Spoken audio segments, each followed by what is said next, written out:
एक ऐसी दास्तान जिसे हर भारतीय को जानना चाहिए।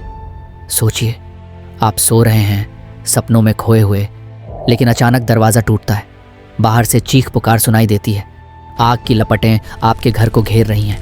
लोग भाग रहे हैं, खून बह रहा है और कोई आपकी आंखों के सामने आपकी पूरी दुनिया छीन रहा है। ये सिर्फ एक सपना नहीं था, ये भारत के लाखों लोगों की सच्चाई थी। एक ऐसा सच जो सदियों तक चला। भारत, वो देश जिसे सोने की चिड़िया कहा जाता था। एक ऐसा देश जिसकी मिट्टी में सोना था, जिसकी नदियों में अमृत बहता था। लेकिन फिर समय बदला। एक के बाद एक आक्रमण हुआ, तलवारें चलीं, मंदिर टूटे, इंसानियत कुचली गई। और फिर एक ऐसा दौर आया जिसने हमारी पहचान को मिटाने की कसम खा ली। भारत का काला इतिहास 1000 से 1948 तक। ये कहानी सिर्फ गुलामी की नहीं बल्कि संघर्ष की भी है। 1000 ईस्वी भारत में समृद्धि थी। दुनिया भर के व्यापारी यहाँ आते थे, लेकिन उस साल एक अजनबी ने हमारी ज़मीन को पहली बार लूटा। उसका नाम था महमूद गजनवी। गजनवी ने भारत पर 17 बार हमला किया।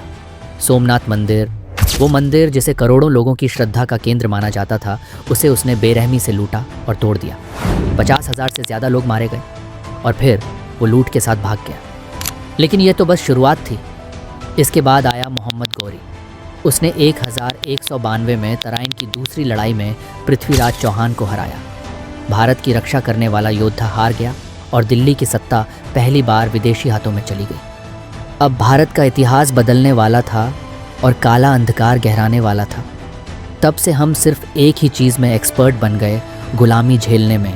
फिर आया वो दौर जिसे कुछ लोग सुनहरा युग कहते हैं, लेकिन असल में यह भारत की सबसे बड़ी कड़वी सच्चाई थी, मुगल काल। 1526 में बाबर ने पानीपत की लड़ाई जीती और दिल्ली पर कब्जा कर लिया। औरंगज़ेब ने सबसे ज़्यादा अत्याचार किए। उसने हज़ारों मंदिर तोड़े, लाखों हिंदुओं को ज़बरदस्ती इस्लाम कबूल करवाया और सिख गुरुओं को प्रताड़ित किया। लेकिन भारत पूरी तरह नहीं टूटा था। शिवाजी जैसे योद्धाओं ने प्रतिरोध किया, मराठों ने संघर्ष किया। लेकिन हमारी सबसे बड़ी कमज़ोरी थी, हम एक नहीं थे और यही हमारी हार की वजह बनी। लेकिन असली विनाश तो अभी बाकी था, जब समुद्र के रास्ते से एक नया दुश्मन आया। 1757 प्लासी की लड़ाई।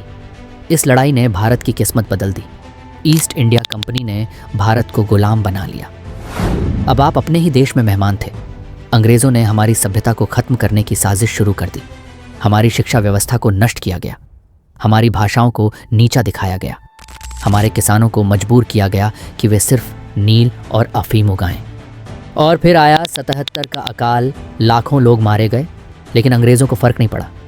क्या आपको पता है, 1943 में बंगाल में 30 लाख लोग भूख से मर गए, लेकिन उस वक्त अंग्रेज़ भारतीय गेहूं और अनाज ब्रिटेन भेज रहे थे। और हमें कहते हैं कि अंग्रेज़ों ने हमें रेलवे दी। वाह, लूटने के लिए ट्रेन चाहिए थी सो बना दी। लेकिन अब विद्रोह की आग जल चुकी थी। 1857 मंगल पांडे ने पहला विद्रोह छेड़ा। झांसी की रानी लक्ष्मीबाई ने अंग्रेज़ों को चुनौती दी, लेकिन यह क्रांति दबा दी गई। लेकिन यह चिंगारी बुझी नहीं। 1919 में जलियांवाला बाग हत्याकांड हुआ। हज़ारों निर्दोष लोग मारे गए। भगत सिंह, राजगुरु और सुखदेव ने बदला लिया, लेकिन उन्हें फांसी दे दी गई। फिर आया 1942 भारत छोड़ो आंदोलन और 1945 में नेताजी सुभाष चंद्र बोस की आज़ाद हिंद फौज ने अंग्रेज़ों की नींव हिला दी। और फिर 15 अगस्त 1947 भारत आज़ाद हुआ। लेकिन क्या सच में भारत बंट चुका था? लाखों लोग मारे गए, 75,000 से ज़्यादा महिलाओं का बलात्कार हुआ, ट्रेनें लाशों से भरी हुई थीं। ये थी हमारी आज़ादी की कीमत। हमने आज़ादी तो पा ली, लेकिन क्या हम अपनी जिम्मेदारी निभा रहे हैं?